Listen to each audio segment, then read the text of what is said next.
અમદાવાદ એક એવું શહેર કે જ્યાં હજારો યુવતીઓ પોતાના સપના સાકાર કરવા માટે ઘરથી દૂર આવી અભ્યાસ કરે છે, નોકરી કરે છે, પીજીમાં રહે છે.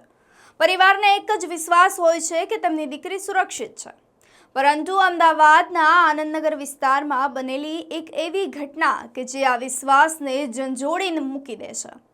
શું છે સમગ્ર મામલો, તેને લઈ વિગતવાર ચર્ચા કરીએ. નમસ્કાર, આપ જોઈ રહ્યા છો HD ન્યૂઝ અને હું છું આપની સાથે વલ્લરી વ્યાસ. જે વ્યક્તિની જવાબદારી સોસાયટી અને ત્યાં રહેતા લોકોની સુરક્ષા કરવાની હોય છે, એ જ સિક્યુરિટી ગાર્ડ એક યુવતી પર દુષ્કર્મ આચરે છે. પોલીસને જે માહિતી મળી છે તે અનુસાર આનંદનગર વિસ્તારમાં આવેલા એક પીજીમાં રહેતી યુવતી કે જે ઇન્ટિરિયર ડિઝાઇનિંગનો અભ્યાસ કરી રહી હતી. રોજની જેમ આ યુવતી રાત્રે બિલ્ડિંગના ધાબા પર ચાલવા માટે ગઈ હતી. તેને કદાચ અંદાજ પણ ન હતો કે કોઈ તેના પર સતત નજર રાખી રહ્યું છે, જે થોડીક ક્ષણોમાં તેની જિંદગીનો સૌથી ભયાનક અનુભવ બનવા જઈ રહ્યું છે.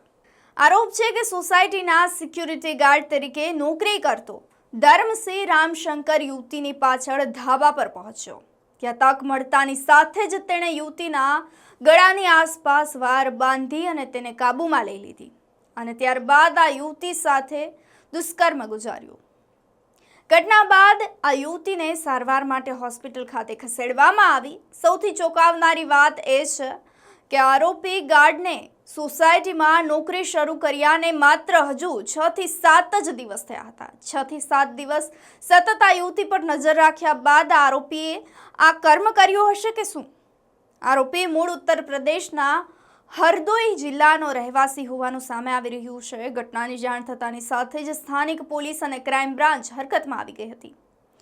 આરોપીને ઝડપી પાડવામાં આવ્યો છે. અલગ અલગ ટીમ બનાવવાની શરૂઆત કરી દેવામાં આવી છે. પોલીસે તપાસનો ધમધમાટ પણ શરૂ કરી દીધો છે અને પોલીસની લગભગ 10 ટીમો જે છે તે વિવિધ સ્થળ પર તપાસ હાથ ધરી રહી છે. વહેલી સવારે આરોપી ધર્મસિંહ રામશંકર સિંહને અટકાયત કરવામાં આવી છે. પરંતુ આ ઘટના સાથે અનેક ગંભીર સવાલો પણ ઊભા થાય છે. પીજીમાં રહેતી યુવતીઓની સુરક્ષાની જવાબદારી હવે કોની છે?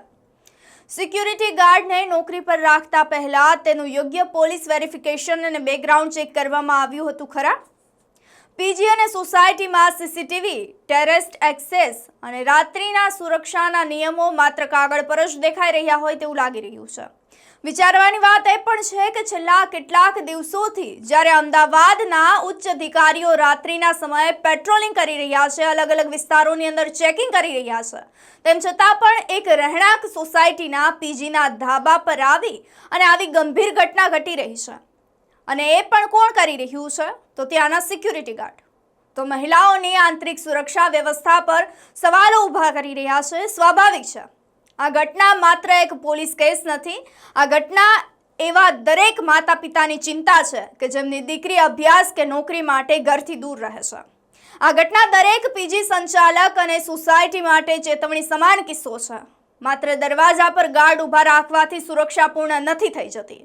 કર્મચારીઓનું વેરિફિકેશન કરો, સીસીટીવીની દેખરેખ કરો, પ્રતિબંધિત વિસ્તારોમાં પ્રવેશના નિયમોને વધુ કડક બનાવો અને ફરિયાદ માટે ઝડપી વ્યવસ્થા ઊભી કરવી પણ હવે જરૂરી બની ગઈ છે. સૌથી મહત્વની વાત એ છે કે હાલ અમદાવાદની અંદર ઉચ્ચ અધિકારીઓ દ્વારા જ્યારે સતત પેટ્રોલિંગ કરવામાં આવી રહ્યું છે ત્યારે આવી ઘટના ઘટી છે. તો શું હવે આવા નરાધમોના મનમાં કાયદો અને વ્યવસ્થાને લઈ અને કોઈ ડર રહ્યો નથી કે કેમ? મહિલાઓને પોતાના જ રહેણાંક મકાનની અંદર હવે સુરક્ષિત વાતાવરણ નથી મળ્યું. હાલ પોલીસે આરોપીને અટકાયત કરી છે. વધુ તપાસ હાથ ધરવામાં આવી છે અને આ કેસમાં આગળની કાયદાકીય કાર્યવાહી અને તપાસમાં શું સામે આવે છે તેના પર અમારી સતત નજર ટકેલી છે. આપ જોતા રહો HD ન્યૂઝ.